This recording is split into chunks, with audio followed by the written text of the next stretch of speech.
Samantala sa Mount Miliorek North Pole, si Rurin ay nagyusisa, nagtanong, hindi ba tayo narito upang pumili ng isang bagay? Mga kabute, paano mapapalago ang mga kabute sa ganoong lugar? Ipinaliwanag ni Ellison na ang mga ito ay hindi ordinaryong kabute ngunit isang napakabihirang iba't ibang. Ito ay lumiliko na si Ellison ay nakarinig ng isang pag-uusap sa restoran tungkol sa isang pamilya ng bukid na, habang pinipigilan ang kanilang mga ubas, natuklasan ang ilang mga itim na kabute pagkatapos magsimulang maghukay ang mga hayop sa lupa. Nang ibenta ng magsasaka ang mga kabute na ito, binili sila ng palasyo sa isang mataas na presyo, at ang magsasaka ay nakakuha ng isang makabuluhang halaga ng mga gintong barya. Inisip ni Ellison na ang mga ito ay hindi ordinaryong kabute ngunit ang mga truffle o isang katulad na bihirang iba't ibang dahil ang mga truffle ay karaniwang lumalaki sa ilalim ng lupa at mahirap hanapin. Naunawaan ni Rurin kung bakit dinala siya ni Ellison dito, nagbibiro na nagsasabing, kaya't narito lang ako upang magtrabaho. Gayunpaman, hindi alam ni Rurin kung ano ang naamoy ng mga truffle, na iniwan si Ellison sa pagkawalan ng mga salita. Pagkatapos ng lahat, paano sila maghanap para sa mga truffle kung hindi alam ni Rurin ang amoy? Ang kanilang paglalakbay ay magiging walang kabuluhan. Pagkatapos, mayroong isang kaguluhan sa malapit. Ang isang pangkat ng mabangis na goblins ay umaatake sa isang puting yeti. Kahit na ang yeti ay malinaw na natatakot, matapang itong ipinagtanggol ang yungib sa likod nito. Nakaharap sa pagsalakay ng mga goblins, pinili nitong lumaban. Gayunpaman, higit pa, ang yeti ay agad na nasobrahan. Sa kritikal na sandali na ito ang isang kalasag na spell ay nagpoprotekta sa yeti. Ito ay lumiliko na ito ay si Ellison na naghahadjas ng isang spell. Napansin ni na Ellison at Rurin ang laban at sinabi sa mga goblins na huminto. Ang mga goblins, hindi pa rin sumusuko, nawala ang kanilang pagkakahawak sa kanilang mga sandata nang pinakawalan ni Rurin ang isang hangarin sa pagpatay, at pagkatapos ay mabilis na tumakas. Si Ellison ay maaari lamang ngumiti ng awkwardly, dahil ang mga goblins na ito ay talagang walang pananaw. Pagkatapos lamang, ang yeti ay tumalon at pagkatapos ay yumuko ng maraming beses kina Ellison at Rurin, na nagbubulong-bulong. Inisip ni Ellison na ang eksena ay medyo pamilyar.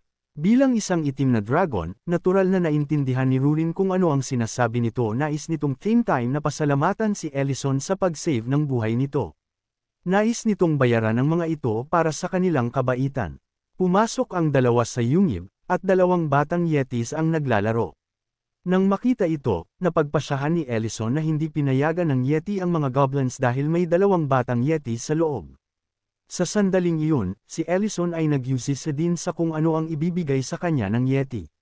Pagkatapos lamang, lumapit ang yeti, na may hawak na ilang mga madilim na bagay. Si Rurin, kasama ang kanyang masigasig na ilong, ay naamoy na ang isang kakaibang amoy. Ano ang amoy na iyon? Hindi yun kayamanan. Tiningnan ni Ellison ang bagay na may kasiyahan. Malika, Rurin, ito ay tiyak na isang kayamanan. Samantala, sa kabilang panig, nagtipon sinis ng ilang itim na dragon, na nagbabalak na turuan si Ellison ng isang aralin. Ibabalik ko si Rurin sa Holy Land. Pinaghihinala ang ginawa nila ito ni Nis dahil kay Rurin, dahil naghahanap siya ng asawa, bagaman hindi niya ito aaminin, naramdaman niya na ang mga dragon ay dapat nakabilang sa mga dragon.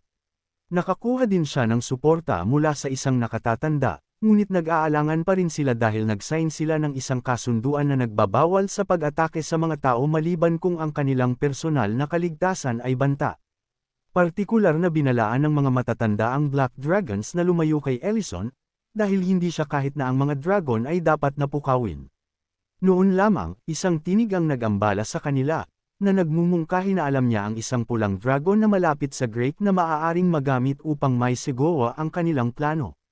Bumalik sa Yeti Cave, Rurin, na nakikita ang mga ito sa kauna-unahang pagkakataon, ay nakakagulat, maaari ba talagang nakakain ang mga ito? Ngunit para kay Ellison, ito ay ibang bagay, ito ay eksaktong mga truffle na kanilang hinahanap. Nakakakita ng nasiyahan na ekspresyon ni Ellison, ang Yeti ay huminga din ng isang buntong hininga. Gayunpaman, naisip ni Rurin na naamoy nila ang masama at casual na itinapon ito. Natigilan ito kay Ellison. Itigil mo na. Alam mo ba kung gaano sila kamahal? Noon lang, naisip ni Ellison, kung ang Yeti ay maaaring makahanap ng sapat na mga truffle upang pakainin, nangangahulugan ito na marami pang mga truffle ang matatagpuan. Sa pagtingin sa clueless Yeti, hiniling ni Ellison kay Rory na isalin ang ilang mga salita para sa kanya dahil naisip niya ang isang solusyon na makikinabang sa lahat ang paggawa ng tagapag-alaga ng palasyo sa ilalim ng lupa ni Rory. Naririnig ito, nagulat ang Yeti at hindi alam kung paano tumugon. Ang susunod na segundo, ang Yeti ay handa. Pagkatapos ng lahat, ito ay malamig dito, at walang gaanong pagkain, at kailangang alagaan ang dalawang cubs. Samantala sa pugad ng Serena, si Serena ay walang imik na nakaupo sa kanyang trono. Bukod sa taong iyon na natakot sa kanya sa huling oras, wala nang ibang bumisita sa kanya. Hindi inaasahan ni Ellison na maging mahirap siya, kaya hindi niya binalak na samantalahin siya. Pinaglaruan pa ni Rory ang kanyang lugar na mukhang isang dilapidated hut, ngunit walang magawa si Serena, dahil siya ay talagang mahirap. Matapos ang pangungutya, iniwan ni Rory ang braso kasama si Ellison dahil mayroon silang sariling restoran upang dumalo. Kahit na ang restoran ay hindi maluwang tulad ng pugad na ito, hindi ako kailanman nakaramdam ng pagkabigo. Panunukso ni Rory. Hindi sigurado si Serena kung kailan niya makikita ang mga ito upang maipasa ang oras, na hindi gagawa ng lugar na ito ay tila walang laman. Noon lang, ang kanyang mga saloobin ay nag-ambala sa pamamagitan ng isang tinig, at pagkatapos ay isang tao ang lumitaw sa harap niya.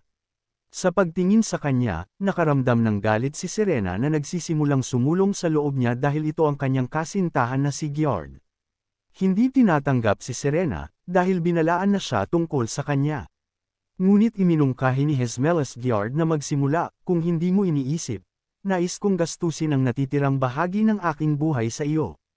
Alam ni Serena ang kanyang kalikasan at alam na siya ay walang kabutihan. Ang susunod na instant, nagbago siya sa kanyang form ng dragon, na naramdaman na hindi nag-iisa si Gjord. Ito ay humanga sa Gjord. Malaki ka pa rin. Bago magreaksyon si Serena, isang pangkat ng mga itim na dragon ang nakapaligid sa kanya. Sinimulan nila ang pag-atake sa kanya ng sabay-sabay, na naglagay sa kanya sa isang matigas na posisyon. Bagaman handa siyang ipagtanggol ang kanyang sarili, siya ay higit pa.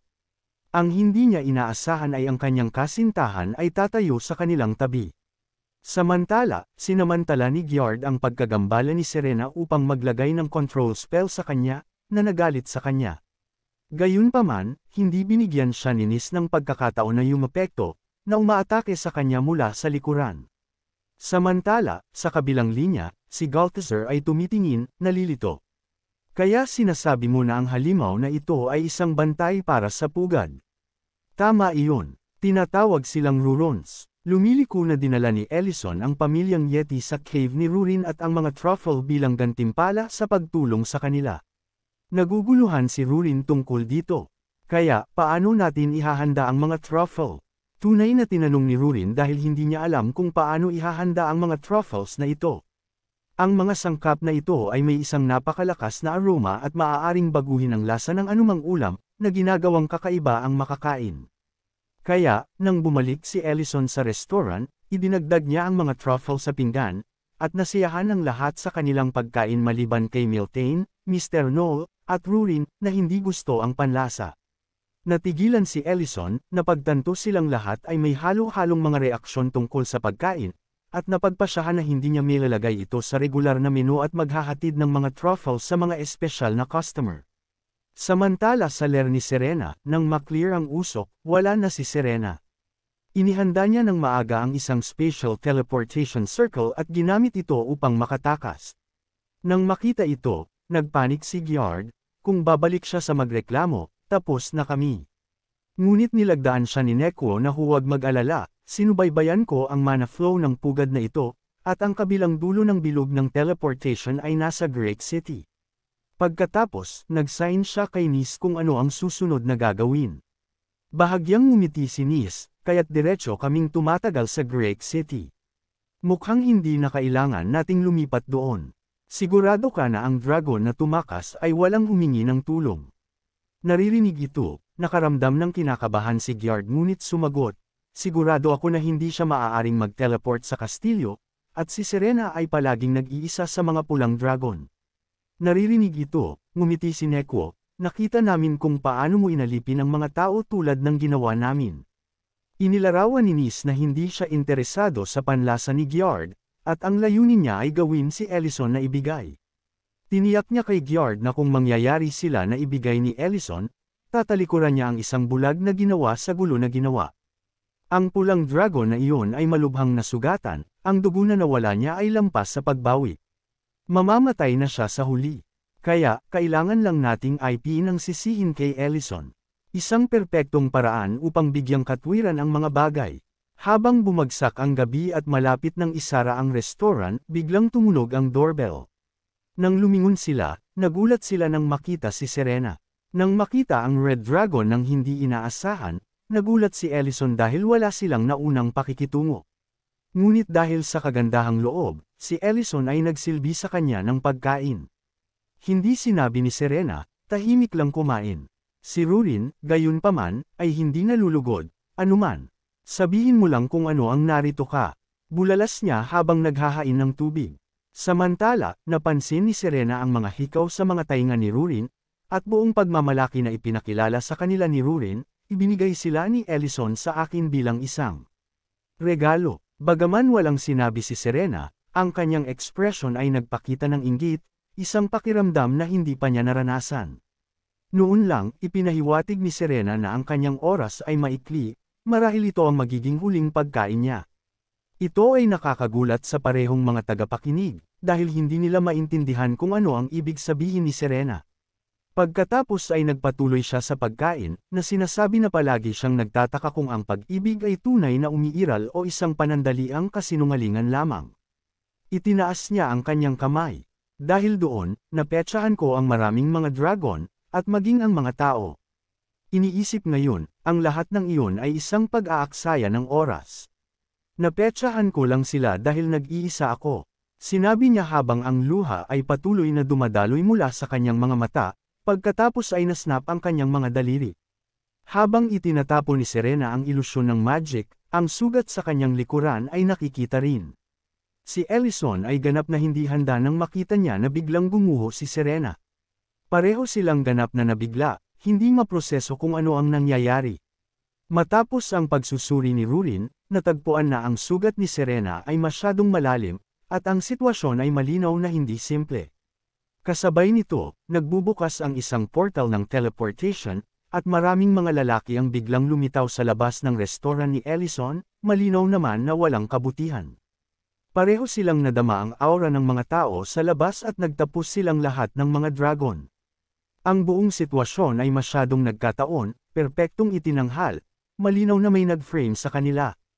Ngayon, ang pinakamahalagang bagay ay upang mailigtas ang buhay ni Serena, hanggat maaari siyang magising, ang lahat ay maaaring malutas. Sinabi ni Ellison kay Rurin na dalhin si Serena kay Elena upang pagalingin siya. Bago pumunta, tinanong ni Rurin si Ellison kung ano ang tungkol sa kanya. Kailangan kong tanggapin ang panauhin pagkatapos ng lahat. Pagkatapos, tinanong sila ni Ellison kung ano ang nangyari, ngunit ang pulang dragon na nagngangalang Vaint ay tila handa at itinulak buksan ng direkta ang pintuan ng restaurant.